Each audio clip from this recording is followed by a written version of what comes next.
Hello everyone. ಇವತ್ತು ನಾವು second year BA political ಸೈನ್ಸ್ದು ಯೂನಿಟ್ 23 ಮತ್ತು ಯೂನಿಟ್ 24 ಈ ಎರಡು ಯೂನಿಟ್ಸ್ದು ಇಂಪಾರ್ಟೆಂಟ್ ಕ್ವೆಶನ್ಸ್ ಮತ್ತು ಎಷ್ಟು ಮಾರ್ಕ್ಸಿಗೆ ಖಂಡಿತ ಗ್ಯಾರಂಟಿಡ್ ಕ್ವೆಶನ್ಸ್ ಬಂದೇ ಬರುತ್ತೆ ಅನ್ನೋದನ್ನು ಇವತ್ತು ಡಿಸ್ಕಸ್ ಮಾಡೋಣ. 23rd ಯೂನಿಟ್ ನೇಮ್ ಬಂದು constitution of communist China, salient features, executive, president, state council and premier. ಇಲ್ಲಿ ನಾನು ಕ್ವೆಶನ್ಸ್ ಮೆನ್ಷನ್ ಮಾಡಿದ್ದೀನಿ. ಇದು ಎಲ್ಲ ಪ್ರೀವಿಯಸ್ ಇಯರಲ್ಲಿ ರಿಪೀಟೆಡ್ ಆಗಿ ಬಂದಿರೋ ಅಂಥ ಕ್ವೆಶನ್ಸ್. ಇದ್ರ ಬಗ್ಗೆನೇ ನಾವಿವತ್ತು ಡಿಸ್ಕಸ್ ಮಾಡೋಣ. First question, important question. ಇದು 5 ಮಾರ್ಕ್ಸ್ಗಾದರೂ ಬರ್ಬೋದು, 10 ಮಾರ್ಕ್ಸ್ಗಾದರೂ ಬರ್ಬೋದು. Constitution of communist China features. ಇಲ್ಲಿ ನಾವೇನು ಬರಿಬೇಕಂತಂದರೆ, ಇದು ರಿಟರ್ನ್ ಕಾನ್ಸ್ಟಿಟ್ಯೂಷನ್ನು. ಇಂಡಿಯನ್ ಕಾನ್ಸ್ಟಿಟ್ಯೂಷನ್ ಥರನೇ ಚೈನೀಸ್ ಕಾನ್ಸ್ಟಿಟ್ಯೂಷನ್ ಕೂಡ ರಿಟರ್ನ್ ಕಾನ್ಸ್ಟಿಟ್ಯೂಷನ್ನು. ಟೋಟಲ್ 138 ಆರ್ಟಿಕಲ್ಸ್ ಇದೆ ಮತ್ತು 4 ಅಮೆಂಡ್ಮೆಂಟ್ಸ್ ಆಗಿದೆ. ಈ 4 ಅಮೆಂಡ್ಮೆಂಟ್ಸ್ನ ನೆನಪಿಟ್ಕೊಂಡು ಬರೆದ್ರೆ ತುಂಬ ಒಳ್ಳೆಯದು. Next, rigid constitution. ಇವ್ರ ಕಾನ್ಸ್ಟಿಟ್ಯೂಷನ್ ಯಾಕೆ ರಿಜಿಡ್ ಅಂದರೆ, ಕಾನ್ಸ್ಟಿಟ್ಯೂಷನಲ್ಲಿ ಯಾವುದಾದ್ರೂ ಬದಲಾವಣೆ ತರಬೇಕು, ಅಮೆಂಡ್ಮೆಂಟ್ ಮಾಡಬೇಕು ಅಂದರೆ ತುಂಬ ಕಷ್ಟ. 1/5 of the total members of national people's congress ಅಥವಾ ಸ್ಟ್ಯಾಂಡಿಂಗ್ ಕಮಿಟಿದು ಒಪ್ಪಿಗೆ ಬೇಕಾಗಿರುತ್ತೆ. ಹಾಗಂದರೆ ಟೋಟಲ್ ಈಗ ಒಂದು 300 ಜನ ಇದ್ದರು ಅಂದ್ಕೊಳ್ಳಿ ಅಸೆಂಬ್ಲಿಲಿ. 300ರಲ್ಲಿ 1/5 ಎಷ್ಟು ಮೆಂಬರ್ಸ್ ಆಗ್ತಾರೋ ಅಷ್ಟು ಜನದ್ದು ಒಪ್ಪಿಗೆ ಬೇಕು ಏನಾದರೂ ಅಮೆಂಡ್ಮೆಂಟ್ ಮಾಡಲಿಕ್ಕೆ ಅಂದರೆ. Unitary state. China is a multi national unitary state. It is not divided into autonomous state or provinces on the pattern of India or Canada. National unitary state ಹೇಗೆಪ್ಪ ಅಂತಂದರೆ, ಈಗ ನಮ್ಮದು ಇಂಡಿಯಾ, ಟೋಟಲ್ ಇಂಡಿಯಾ ಒಂದು ಭಾಗ ಆದರೆ, ಇಂಡಿಯಾದಲ್ಲಿ states ಒಂದೊಂದೊಂದೊಂದೊಂದು ಭಾಗ ಆಗಿ ಇಂಡಿಯಾ ಆದರೆ, ಚೈನಾದಲ್ಲಿ ಆ ಥರ ಅಲ್ಲ. ಚೈನಾದಲ್ಲಿ ಯಾವುದೇ ರೀತಿಯಾದಂತಹ ಸ್ಟೇಟ್ಸು ಪ್ರಾವಿನ್ಸಸ್ಸು ಆ ರೀತಿ ಡಿವೈಡ್ ಆಗಿಲ್ಲ. ಒಂದು ಸೆಂಟ್ರಲ್ ಗೌರ್ನಮೆಂಟ್. ಎಕ್ಸಾಂಪಲ್, ಈಗ ನಾವು ನರೇಂದ್ರ ಮೋದಿ ಅಂತ ತಗೊಂಡ್ರೆ ಪ್ರೈಮ್ ಮಿನಿಸ್ಟರು, ಅವರೇ ನಮಗೆ ಎಲ್ಲ ನಮ್ಮ ಸ್ಟೇಟ್ಗಳಿಗೆ ಡೈರೆಕ್ಷನ್ ಕೊಡ್ತಿದ್ದಾರೆ. ಯಾರೇ ನಮ್ಮ ಸಿದ್ದರಾಮಯ್ಯ ಅವ್ರ ಥರ ಆಗಲಿ, ಇನ್ನು ಬೇರೆ ಯಾವುದೇ ಸ್ಟೇಟ್ದು ಒಂದು CM ಥರ ಆಗಲಿ, ಆ ಥರ ಎಲ್ಲೂ ಚೈನಾದಲ್ಲಿ ಡಿವಿಷನ್ಸ್ ಇಲ್ಲ. ಸ್ಟೇಟ್ ಒಂದು ಸುಪ್ರೀಂ ಪವರ್ ಇದೆ, ಆ ಪವರೇ ಎಲ್ಲ ಇಡೀ ಚೈನಾನ ಕಂಟ್ರೋಲ್ ಮಾಡ್ತಾ ಇದೆ. ಅದು unitary state. Power with the people. ಇದು ಹೇಳೋದಷ್ಟೇ, power with the people. All power in China belongs with the people. ಆದರೆ ನಿಜವಾಗ್ಲೂ ಇರೋದು ಏನು, ಪವರು ಪೀಪಲ್ ಹತ್ರ ಇದೆ ಅಂತ ಹೇಳ್ತಾರೆ. ಇದು ಸುಮ್ಮನೆ ಕಾನ್ಸ್ಟಿಟ್ಯೂಷನಲ್ ಇರೋದು. ಆದರೆ ಪವರ್ ಇರೋವಂಥದ್ದು ಯಾರ ಹತ್ರ? ಕಮ್ಯುನಿಸ್ಟ್ ಪಾರ್ಟಿ ಹತ್ರ. What is this communist party? Next ನಮ್ಮದು ಕ್ವೆಶನಲ್ಲಿ ಗೊತ್ತಾಗ್ತಾ ಹೋಗುತ್ತೆ. A socialist state. Constitution of 1982 is based on ideology of Marx, Engels and Lenin as interpreted by Mao. ಇದೊಂದು ಸೋಷಲಿಸ್ಟ್ ಸ್ಟೇಟ್, ಸಮಾಜವಾದಿ ರಾಷ್ಟ್ರ. ಸಮಾಜವಾದಿ ರಾಷ್ಟ್ರ ಅಂದರೆ ಏನು? ಸಮಾಜವಾದಿ ಅಂದರೆ ಒಂದು ಸಮಾಜದಿಂದ ರಾಷ್ಟ್ರ ನಡೀತಾ ಇರೋದು. ಆದರೆ ಇಲ್ಲಿ ಆ ರೀತಿ ಆಗ್ತಾ ಇದೆಯಾ? ನೋ. ಸಮಾಜದಲ್ಲಿರುವಂತಹ ಜನರ ಬದಲಾಗಿ ಒಂದು ಕಮ್ಯುನಿಸ್ಟ್ ಪಾರ್ಟಿಯಿಂದಾಗಿ ಇಲ್ಲಿನ ಸರ್ಕಾರ ನಡೀತಾ ಇದೆ. ಆದರೆ ಆ ಸರ್ಕಾರ ಪಾಲಿಸುವಂಥದ್ದು ಮಾರ್ಕ್ಸ್, ಎಂಜಲ್ಸ್, ಲೆನಿನ್, ಮೇಯೋ ಇವರ ತತ್ವಗಳನ್ನು, ಇವರ ಪ್ರಿನ್ಸಿಪಲ್ಸ್ನ ಫಾಲೋ ಮಾಡುತ್ತೆ. People's democratic dictatorship. The Republic of China is headed by the president, who is only a nominal head and performs ceremonial function. There is a state council headed by prime minister, who is supposed to the real executive authority in China. Same. ನಮ್ಮ ಇಂಡಿಯಾದಲ್ಲಿ ಏನಿದೆ? President ನಾಮಕೆ ವಾಸ್ತೆ ಅಷ್ಟೇ. President ಎಲ್ಲ ಬರೀ signing authority. ಆದರೆ original power ನಮ್ಮ ದೇಶದಲ್ಲಿ ಇರೋವಂಥದ್ದು ಪ್ರೈಮ್ ಮಿನಿಸ್ಟರ್ಗೆ. ಅದೇ ರೀತಿಯಾಗಿ ಚೈನಾದಲ್ಲೂ ಕೂಡ ಪ್ರೆಸಿಡೆಂಟ್ ಸೈನಿಂಗ್ ಅಥಾರಿಟಿ ಅಷ್ಟೇ. ಪ್ರೈಮ್ ಮಿನಿಸ್ಟರ್ ಅಲ್ಲಿನ ಎಲ್ಲ ಉಸ್ತುವಾರಿಯನ್ನು ನೋಡ್ಕೊಳ್ಳೋದು. Democratic centralism. In China there is less of democracy and more of centralism. ನೋಡಿ, ನಾನು ಆಗಲೇ ಹೇಳ್ತಾ ಬಂದೆ ನಿಮಗೆ, ಚೈನಾದಲ್ಲಿ ಇರೋದು communist party. Communist party democracy ಅದನ್ನು ಜಾಸ್ತಿ ಫಾಲೋ ಮಾಡೋ ಬದಲಾಗಿ ಸೆಂಟ್ರಲಿಸಮ್ ಅದನ್ನು ಫಾಲೋ ಮಾಡುತ್ತೆ. The participation of adults in election of NPC and other organs of state power and acceptance of accountability of higher government organ to lower elected body reflects the adoption of democracy. Elections ನಡೆಯುತ್ತೆ ಮತ್ತು ಜನ ಎಲೆಕ್ಷನ್ಸ್ಗೆ ನಿಂತ್ಕೊಂಡು win ಆಗಿ ತಮ್ಮ ಕ್ಷೇತ್ರಗಳಿಗೆ ತೊಡಗಿಸ್ಕೋತಾರೆ, ಕ್ಷೇತ್ರದ ಕಾರ್ಯದಲ್ಲಿ ತೊಡಗಿಸ್ಕೋತಾರೆ. ಆದರೆ centralism is however predominant. All policy making and supervision of its implementation is done by central organs like Standing Committee of NPC and the State Council. ಹೇಗೆ ಇದು ಯಾಕೆ ಇಲ್ಲಿ ಸೆಂಟ್ರಲಿಸಮ್ ಬಂತು? ಡೆಮೋಕ್ರೆಸಿ, ಎಲೆಕ್ಷನ್ಸ್ ನಡೀತಾ ಇದೆ, ಜನರು ಎಲೆಕ್ಷನ್ಸಲ್ಲಿ ನಿಂತ್ಕೋತಾ ಇದ್ದಾರೆ. ಆದರೆ ಏನಾಗ್ತಿದೆ, ಒಂದು ಸುಪ್ರೀಂ ಅಥಾರಿಟಿ ಎಲ್ಲ ಪ್ಲ್ಯಾನ್ಗಳನ್ನು ಮಾಡಿ ದೇಶದಲ್ಲಿ ಅದರ ಪ್ಲ್ಯಾನ್ಸ್ನ ಇಂಪ್ಲಿಮೆಂಟ್ ಮಾಡ್ತಾ ಇದೆ. ಸೊ ಇಲ್ಲಿ ಏನಾಗ್ತಿದೆ, ಒಂದು ಸುಪ್ರೀಂ ಪವರು ಇಡೀ ಚೈನಾವನ್ನು ಆಳ್ತಾ ಇದೆ. ಸೊ ಒಂದು ಕಡೆ ಡೆಮೋಕ್ರೆಸಿನೂ ಆಯಿತು, ಇನ್ನೊಂದು ಕಡೆ ಸೆಂಟ್ರಲಿಸಮು ಆಯಿತು. So democratic centralism. Fundamental rights ಎಲ್ಲ ಆಲ್ಮೋಸ್ಟ್ ನಮ್ಮ ದೇಶದಲ್ಲಿರುವಂಥ ಫಂಡಮೆಂಟಲ್ ರೈಟ್ಸ್, ಚೈನಾದಲ್ಲಿರುವಂಥ ಫಂಡಮೆಂಟಲ್ ರೈಟ್ಸ್ ಸೇಮ್.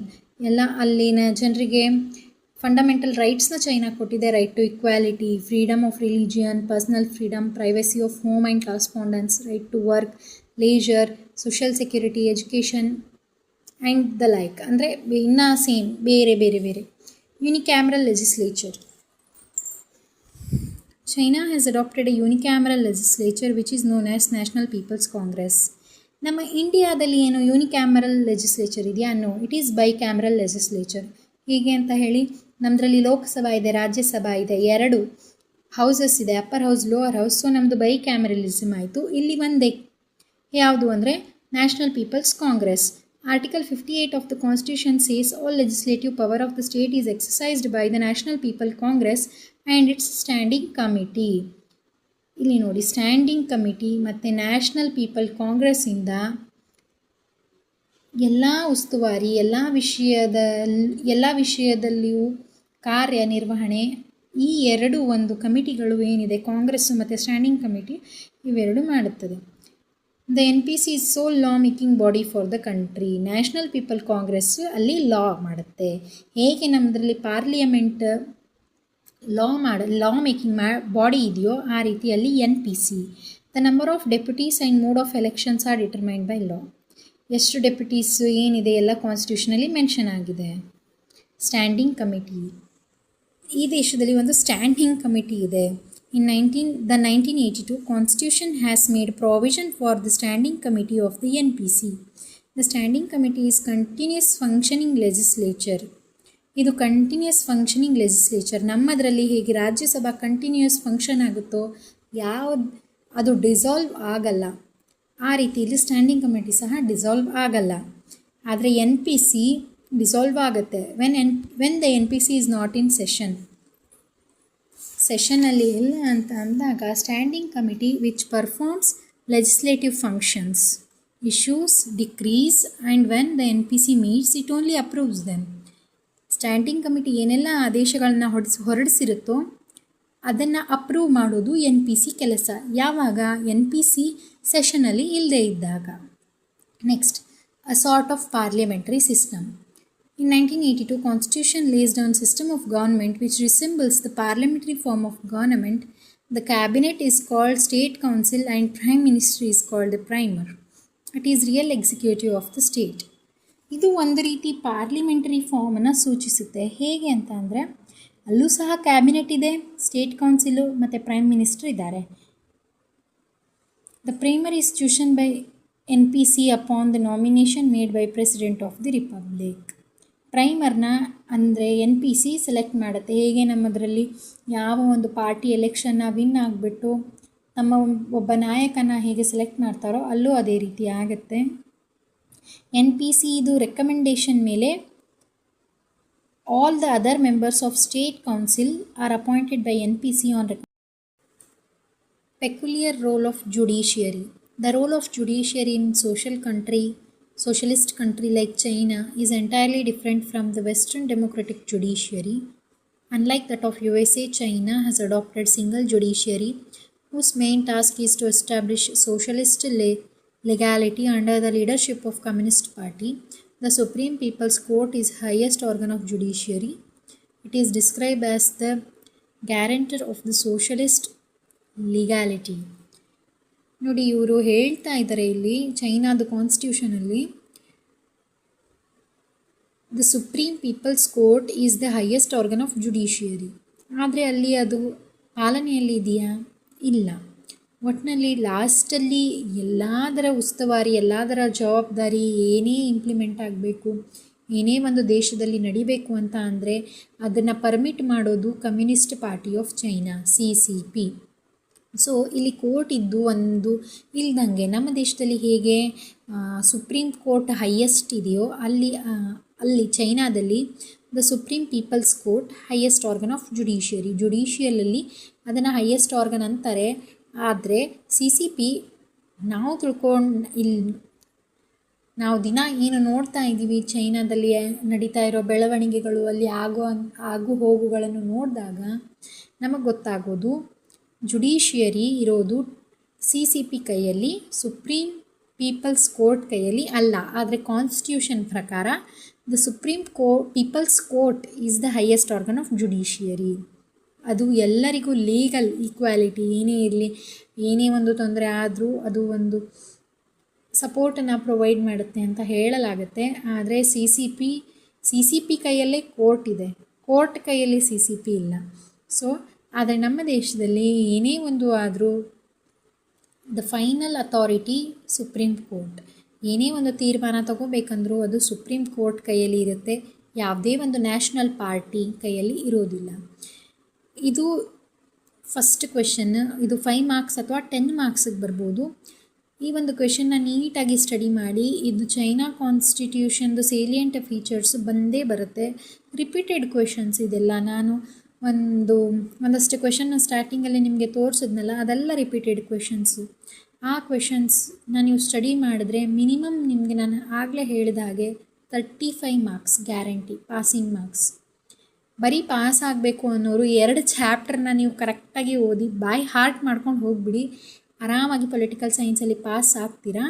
ಬಟ್ ಒಳ್ಳೆ ಮಾರ್ಕ್ಸ್ ಬೇಕು, ಎಲ್ಲ ಚಾಪ್ಟರ್ಸ್ನು ಓದೋಣ ಅನ್ನೋರು ಕಂಟಿನ್ಯೂಸ್ ಆಗಿ ವಿಡಿಯೋ ಸೀರೀಸ್ನ ನೋಡಿ. ನಿಮ್ಗೆ ನಾನು ಇಂಪಾರ್ಟೆಂಟ್ ಕ್ವೆಶನ್ಸು, ಇಂಪಾರ್ಟೆಂಟ್ ಒಂದಷ್ಟು ಮೇಜರ್ ಆನ್ಸರ್ ರೈಟಿಂಗ್ ಪಾರ್ಟ್ಸ್ ಎಲ್ಲನೂ ನಾನು ನಿಮಗೆ ತಿಳಿಸ್ಕೊಡ್ತೀನಿ. ಮತ್ತು ಹೇಗೆ ಒಳ್ಳೆ ಸ್ಕೋರ್ ಆಗ್ಬೋದು, ಯಾವ ರೀತಿ ಆನ್ಸರ್ ಬರೆದ್ರೆ ಹೇಗೆ ಸ್ಕೋರ್ ಆಗುತ್ತೆ ಅದನ್ನು ನಾನು ನಿಮಗೆ ತಿಳಿಸ್ತಾ ಹೋಗ್ತೀನಿ. ಎಲ್ಲರೂ ಆನ್ಸರ್ ಬರಿಬೇಕಾದ್ರೆ ಪಾಯಿಂಟ್ ವೈಸೇ ಬರೀರಿ, ಇವ್ಯಾಲ್ಯುವೇಟ್ರಿಗೆ ಈಸಿ ಆಗುತ್ತೆ ಕರೆಕ್ಷನ್ ಮಾಡಲಿಕ್ಕೆ. ಮತ್ತು ಇಲ್ಲಿ 12 ಪಾಯಿಂಟ್ಸ್ ಇದೆ. ಒಂದು 10 ಪಾಯಿಂಟ್ನ ನೀವು ಈಸಿಯಾಗಿ ನೆನಪಿಟ್ಕೊಳ್ಳೋಂಥ ಒಂದು 10 ಪಾಯಿಂಟನ್ನು ಕಲೀರಿ ಸಾಕು. ಸೊ ಇದು ಈ ಒಂದು ಕ್ವೆಶನ್. ನೆಕ್ಸ್ಟ್ ವಿಡಿಯೋದಲ್ಲಿ ನೆಕ್ಸ್ಟ್ ಕ್ವೆಶನ್ನ ಡಿಸ್ಕಸ್ ಮಾಡ್ತೀನಿ. ದಯವಿಟ್ಟು ವಿಡಿಯೋನ ಲೈಕ್ ಮಾಡಿ, ನಿಮ್ಮ ಸ್ನೇಹಿತರಿಗೆ ಶೇರ್ ಮಾಡಿ. ತಪ್ಪದೆ ಏನೇ ಡೌಟ್ ಇದ್ದರೂ ಕಮೆಂಟ್ ಸೆಕ್ಷನಲ್ಲಿ ತಿಳಿಸಿ, ನಾನು ಎಲ್ಲದಕ್ಕೂ ರಿಪ್ಲೈ ಮಾಡ್ತೀನಿ. ಮತ್ತು ದಯವಿಟ್ಟು ನಮ್ಮ ಚಾನಲ್ನ ಸಬ್ಸ್ಕ್ರೈಬ್ ಮಾಡಿ. Thank you.